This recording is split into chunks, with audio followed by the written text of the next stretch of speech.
Hi everyone, my name is Dave, and welcome to Extra Credit, a video series where we take an unscripted look at topics related to local history and exploring that history.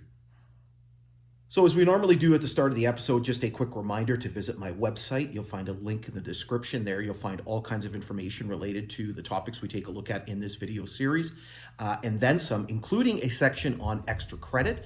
So if you're new to the series, or if you haven't seen one or you missed one, or if you haven't taken a look at something in a long time, you can go back to that area and take a look at all of the episodes of Extra Credit that we've recorded.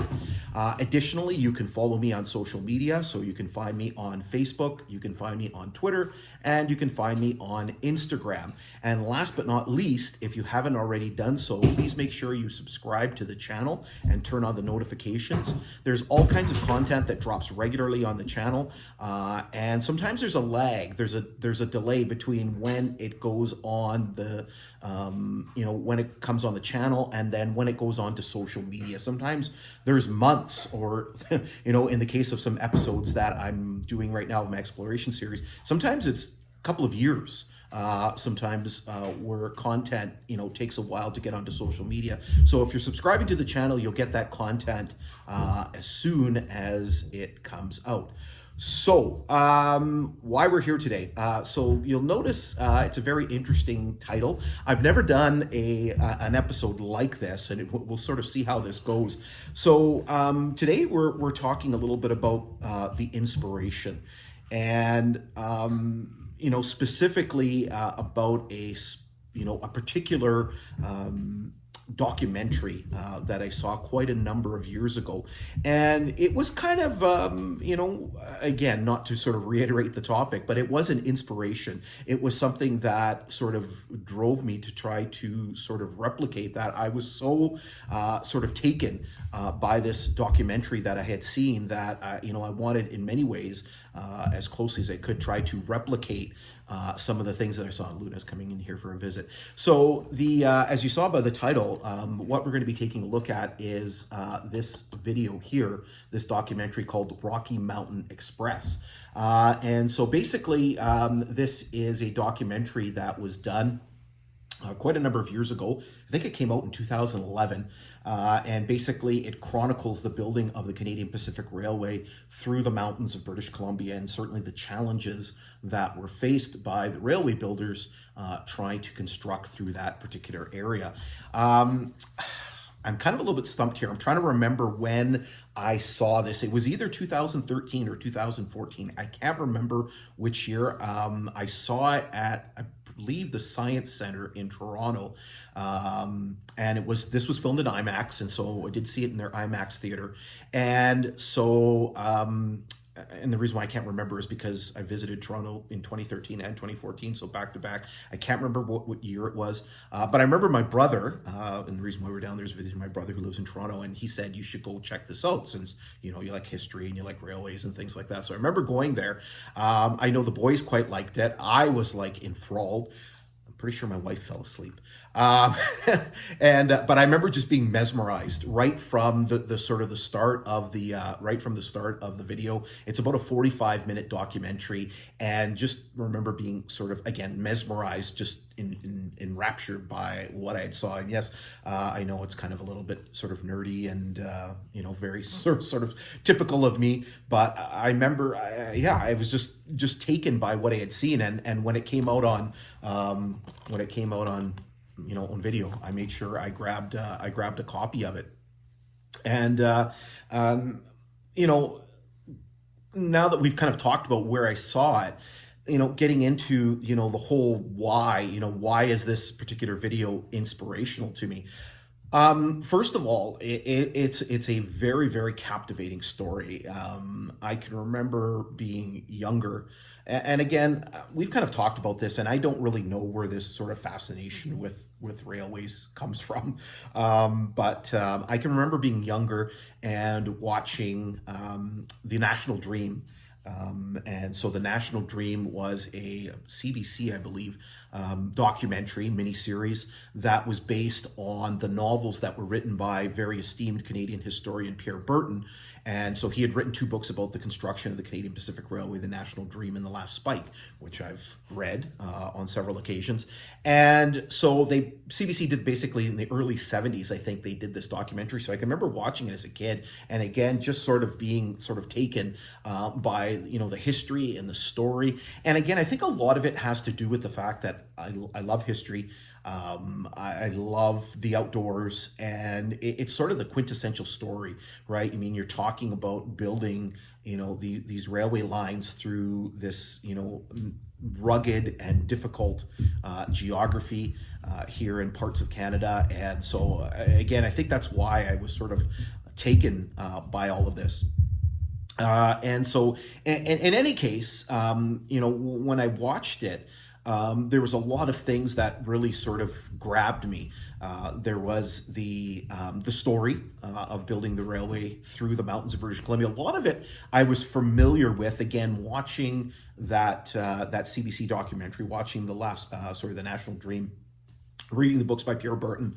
So again, I was familiar with a lot of the story of it, but to actually see a lot more of it sort of visually, and a big chunk of the story involves the movement of a rebuilt Canadian Pacific locomotive. And that locomotive is 2816. I can't remember the configuration. I want to say it's a 482 or something like that locomotive. I'll have to put it up on the screen. I can't remember off the top of my head what type of locomotive it is. But anyway, so they filmed the documentary over a number of years, again in the IMAX format. So the resolution and the cinematography is just amazing. The camera work that they did, the use of aerial shots and things like that. And I think the inspiration for me was that for these local railway lines, particularly the ones that have been abandoned or have been taken out of service, so the Port Arthur, Duluth, and Western, the Kinghorn, the Canadian Northern Eastern Line out of Thunder Bay, the Grand Trunk Pacific, which became the CN Graham subdivision. There's a bit of history there that's eventually going to be lost over time. I mean, we've seen bits and pieces of it disappear, trying to keep the dog out of things. She just wants to. She brings me toys. She wants to play. And so seeing that and wanting to tell the story, again, kind of inspired me. And then how the video was shot, and I've already mentioned, and being in the IMAX format and some of the aerial work that they did. And so and we're going to take a look at some clips here. You're going to see how, they would give you at times, the first person perspective, cameras mounted on the front or on the sides of the locomotive, and basically, feels like you're right at the front going down the track and sort of, seeing the visuals themselves. And then these outstanding aerial shots, where you can see where the line was built and you can see the engineering. And again, that's a big part that fascinates me. If you kind of watch my exploration videos, one of the things that I love, it's kind of strange being a history teacher, but I've always kind of been fascinated by the engineering part. Why did they route the railway line down a particular area? What was the engineering involved? What was the train of thought? I always try to put myself in the in the minds of the surveyors and the engineers when they were sort of plotting the line and then constructing it, and the challenges that they had to deal with, right? Particularly around here with the geography. And you see that in see that in the video. And then there's a few other scenes that kind of took me. And so what we're going to do is we're going to go through this. We're going to take a look at a few clips. Hopefully this works out okay. I've never done something like this. I know if you go on the internet and you go particularly on YouTube, you see all these reaction videos, people reacting to, you know, songs and movies and things like that. Obviously there's a little bit of an issue there because you're using sort of copyrighted material, and I'm gonna have to fiddle and tinker with this a little bit to make sure that I'm not kind of overstepping the boundaries of what I can and cannot do. So, you know, hopefully this goes okay. So without any further ado, let's take a look at those clips. Okay, so the first clip we're going to take a look at is going to be the introduction to the documentary itself, and again, it really sort of sets the tone for the video itself.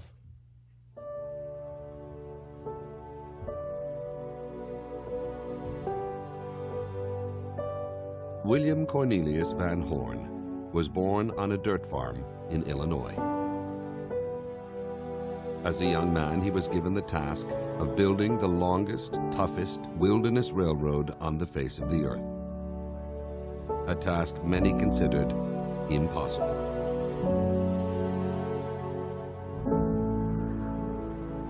Really love how it sort of sets the tone, the very slow piano music.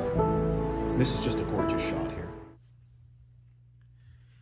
Okay, so the next clip is talking a little bit about you know, the people that ventured out and did the original survey for the line, you know, before it was even built.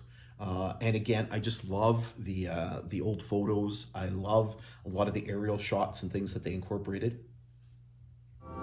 They were explorers, engineers, surveyors, and guides. They traveled by boat and foot, pack horse, and raft.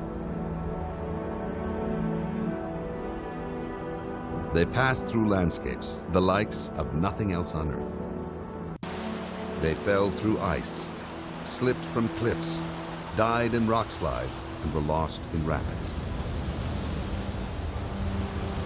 It's a great shot.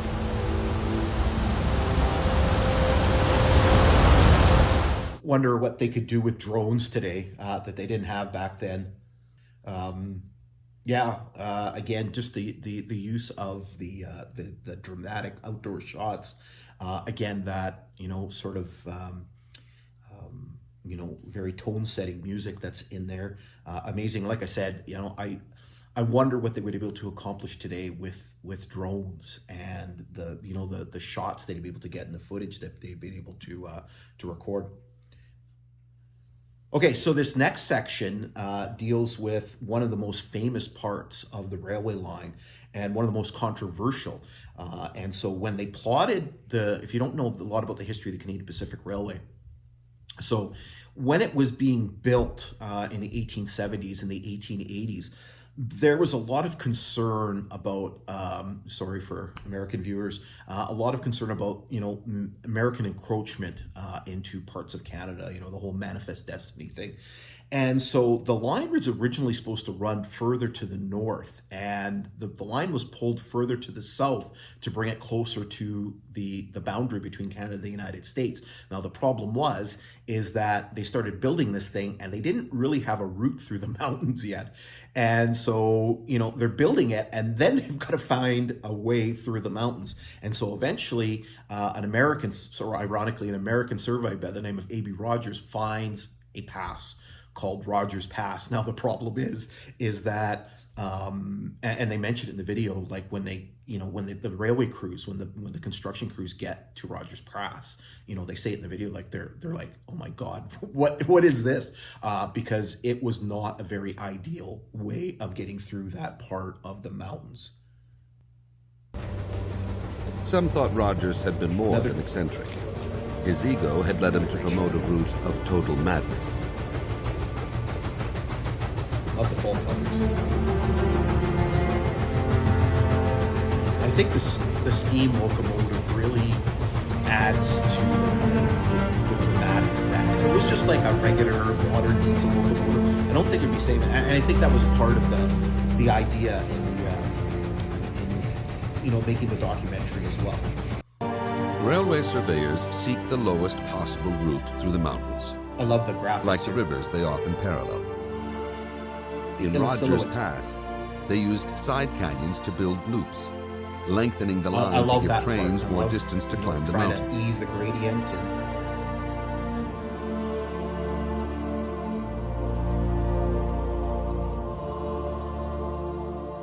To lower the grade further would require tunnels at vastly greater expense. In 1914, work began on the 5-mile Connaught Tunnel, the longest in North America. This would reduce the it's grades amazing all of the the work old that they've route done and in hide the line from subsequent relentless years avalanches. to the line.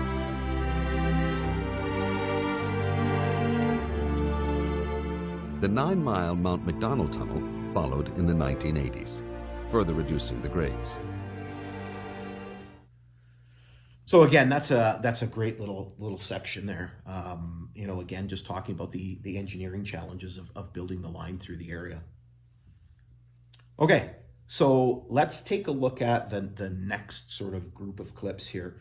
And basically these are the ones that where the camera has been mounted on the front or the side of the locomotive, and you get these sort of great little sort of you know, head-on shots, first-person perspective. The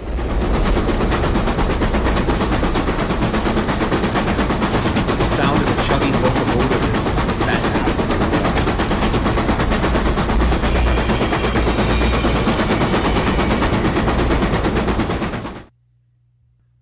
So let's take a look at the second one here.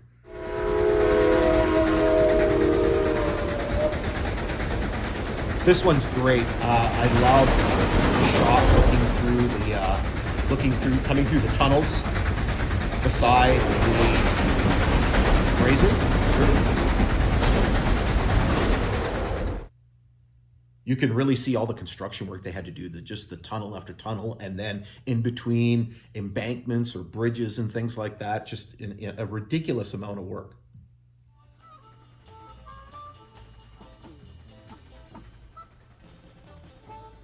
So this one's another great shot here, kind of in a little bit of an area between the mountains here. You can see the nice shot going through the bridge.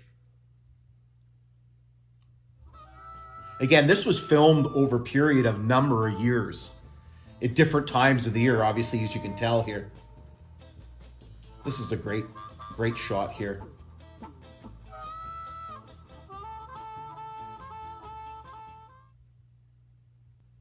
Okay, let's take a look at one more here.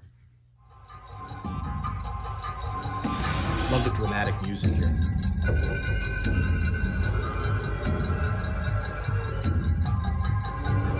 This reminds me a lot of sections of, you know, railways in the local area here, the Kinghorn, the Port of Duluth and Western, the Grand Trunk, right? Where you get those shots where you're kind of, you know, it's not super mountainous, but you can see sort of the big rock cuts and things like that.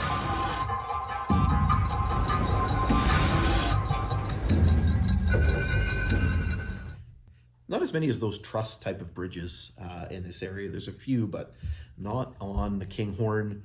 There's one on the Grand Trunk Pacific.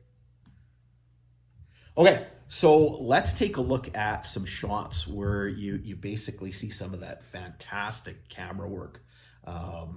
You know, so we're going to take a look at one here.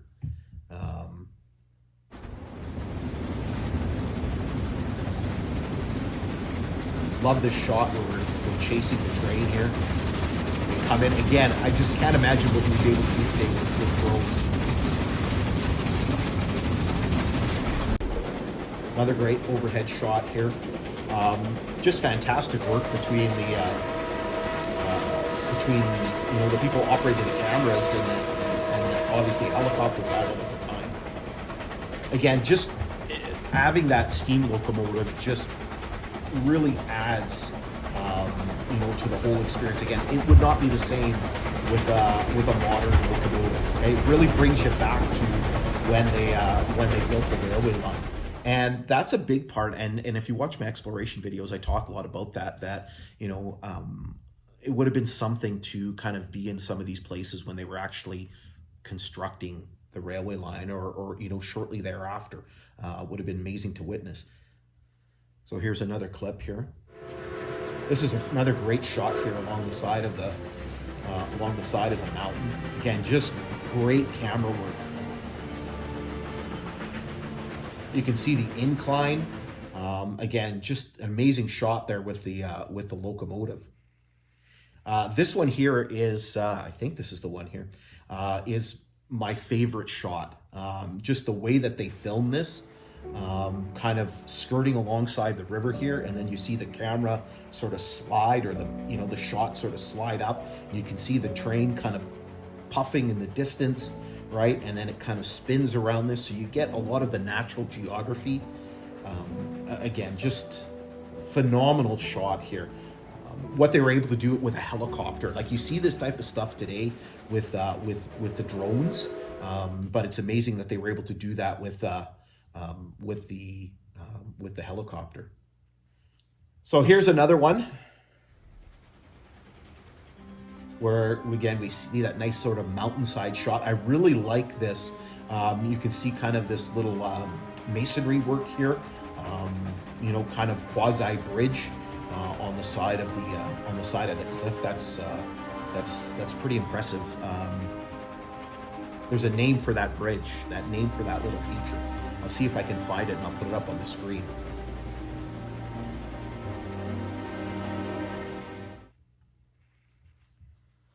This is another great shot. I love where you can see the mountains in the background.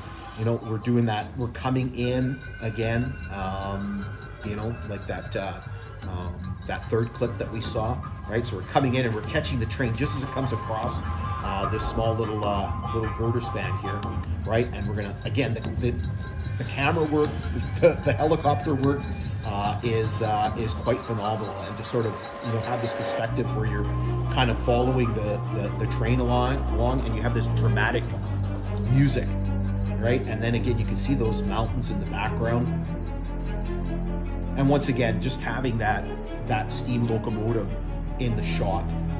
And here's another one where we're following the river, and then we're gonna, catch the train as it kind of comes into an open spot, right? Just amazing work here, kind of plotting and planning the shots, right? And the music there, where the locomotive is kind of struggling up the side of the mountain, right? And the music kind of adds to the scene.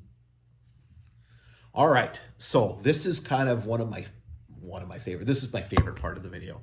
Up until this point, I had never heard this song before, and it kind of really struck me. And I remember afterwards, kind of going and trying to find the song, and it's actually one of my favorite sort of folksy types of song, and it just fits in so well with this video, and again with some of the explorations that I do, because it sort of invokes some of those those ideals of building these wilderness railways through some of these very remote type of areas. So the song is 500 Miles by the very famous group Peter, Paul and Mary. And the shots here are just something else. Some of these shots here where you're actually shooting into the sun, it just gives it a little bit of a very interesting effect. I'm not a cinematographer, I'm not a director, but it's really neat. This is an amazing shot here. The reflection on the calm water, right? Or it looks like there's basically two trains, one on top of each other with the mountains in the background. That's unbelievable. And again, the song is just perfect for this section. Again, here's one of these great shots, right? You can actually see the helicopter blowing down the grass, right? And stirring up debris. And then we get into this chase scene, right? Where we're gonna chase after the locomotive. It seems like we're getting pretty close to the trees. Again, my favorite part of the documentary, right? That the shots and the music just really sort of encapsulate, all the great stuff about this video. Okay, so hopefully, you enjoyed seeing all of that. Again, I would highly recommend, if you haven't seen it, get yourself a copy of this. Go to a streaming site. I don't know where it's available. Like I said, it's been around for, I believe it came out in 2011. So it's been out for the better part of 13 or 14 years. So I'm not sure about the availability, but again, it's something worthwhile to have a look at. And again, if you take a look at a lot of the videos and things they do, particularly now with incorporating some of the drone shots and things like that, I think I'm really trying to go beyond just sort of telling the story of a lot of these railway lines, and really trying to incorporate the whole sort of outdoors aspect, right? The geographical aspect, right? So the challenges and the difficulties kind of building through the area. You can see the geography, and you can see the nature, and so in some ways it's a way of sort of showcasing the history of these rail lines and the history of this area, but also I guess in some ways trying to show off the beautiful and rugged geography of this part of the country as well. So again, hopefully that inspires you as well to not only take a look at the video, but take a look at some of the work that I'm doing as well. All right, so again, hopefully you enjoyed all of that. We will be back in the future with more episodes. So I've got a long list. If you go on my website, you go to that section of extra credit, you'll actually see some of the future episodes being listed there. So you'll see what I plan to talk about. Again, if you have any suggestions on things that you'd like to see me cover, or things that you'd like to see me talk about, whether it's a specific location or whether it's a piece of gear or something like that, please let me know. Let me know in the comments. You can send me a message or something like that, and I'll see what I can do in terms of trying to fit it into the schedule. So in any case, thanks for tuning in. And again, we'll be back next month with yet another episode. So in the meantime, take care and stay safe.